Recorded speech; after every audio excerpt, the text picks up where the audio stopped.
At eto na nga guys, sa usapang pag-apply tayo. Siyempre kung nandyan kayo sa Pilipinas, ang unang-una nyong itatanong sa akin is paano mag-apply dito sa Czech Republic dahil nga nandito tayo sa Czech Republic.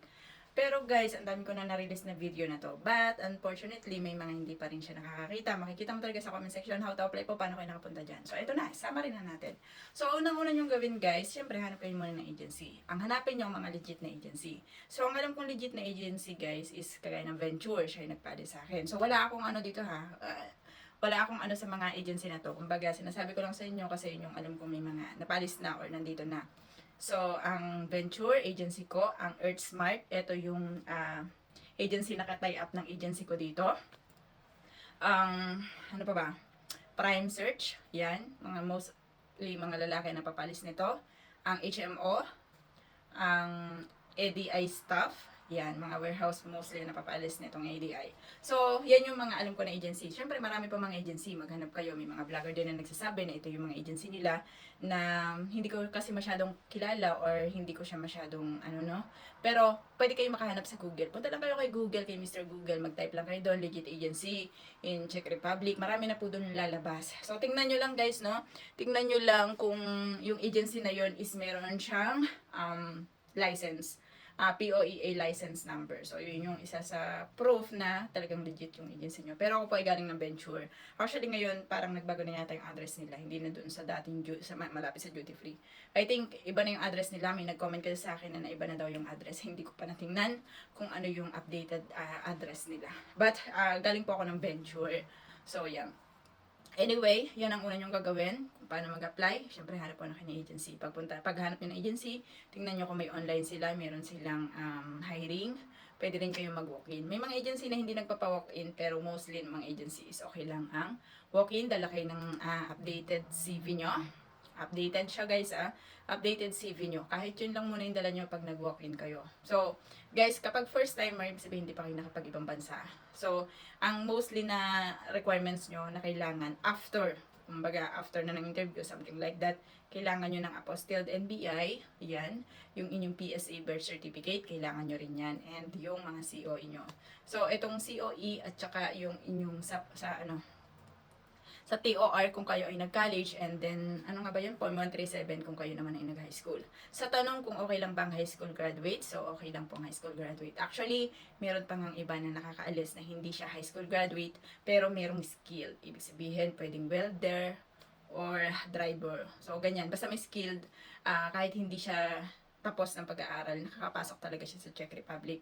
Sa tanong kung kailangan ba merong work experience, mostly po, na kailangan kapag dyan kayo sa atin sa Pinas nang galing, kailangan talaga may work experience. So, mostly hindi ko sinabing lahat. Kasi merong iba naman na tinatanggap pa rin nila kahit wala kayong work experience. So, yun yung mga una nyong itanong kapag kayo ay nag-walk-in sa agency. So, makikita nyo rin naman kapag nagpunta kayo dun sa site ng inyong pag-a-applyan. For example, hinanap nyo yung website nila, hinanap nyo yung page nila, makikita nyo rin naman dun na sila ay hiring sa ganito, na may experience na at least 1 year experience, something like that. So, i-check nyo rin yung mga ganun. Kapag wala sila nakalagay na kailangan may experience, ibig sabihin, may possibility na hindi issue sa kanila kung may experience kayo or wala.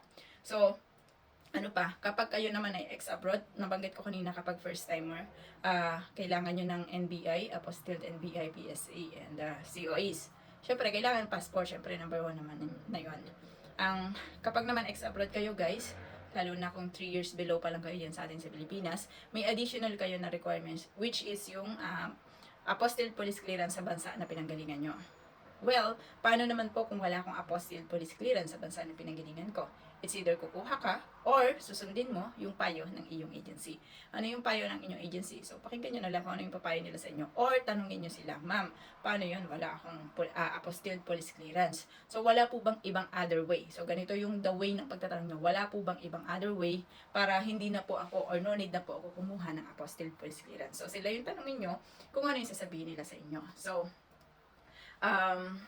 hindi ko kasi siya pwedeng sabihin dito sa vlogs kasi nga that is private matter. Pero kung sakali, tanongin nyo ang agency nyo kung ano yung masasuggest nila sa inyo if ever na kayo ay ex-abroad and then ayaw nyo nang kumuha ng apostilled police clearance. So, next naman natin is yung sa bayad. So, syempre, dahil nag-apply kayo, magkano naman yung babayaran natin?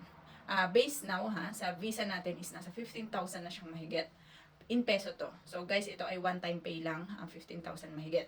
Now, ito po ay tatlong klase. It's either ikaw magbabayad, it's either reimburse ni company mo, or either hindi siya i-reimburse. So, ibig sabihin yan, depende yun sa inyong employer. Kung ang employer nyo is willing to pay ang inyong visa, ang pag-ayos ng inyong visa, and then i-reimburse na lang nila pagdating nila dito, so kayo muna magbabayad pansamantala. And then pagdating nyo sa Czech Republic, i-reimburse nila kung magkano yung binayad nyo in Czech crowns. So, mas okay yun kasi magkakaroon kayo ng parang allowance na dito. So, kung 15,000 yun, so possible nasa 5,000 din yun sa pera dito. So, magagamit nyo yun kapag nandito na kayo sa Czech Republic. Pero may mga company kasi na may bayad siya na hindi reimburse or hindi siya libre.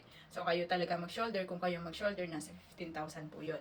Ano pa yung mga ibang gastos? Placement fee. Ang placement fee, magkano? So, as of now is nasa 75,000 crowns up to 85,000 crowns po. Crowns, peso. So, sa peso pala usapan natin, hindi siya sa crowns. So, guys, kung ganito, ito kasi yung kung magkano yung offer sa inyo 1 month basic monthly salary nyo. So, for example, ang offer sa inyo is nasa 25,000 crowns. Kunwari lang to ha, offer sa inyo. Ita-times nyo yun sa kung magkano ang palitan ngayon. And then, dagdagan nyo siya ng 12% VAT. Bakit may 12% VAT? May mga agency po kasi na kumukuha ng 12% VAT. Pero, hindi po lahat. Kasi yung sa amin before is wala po. So, again, under po ako ng venture.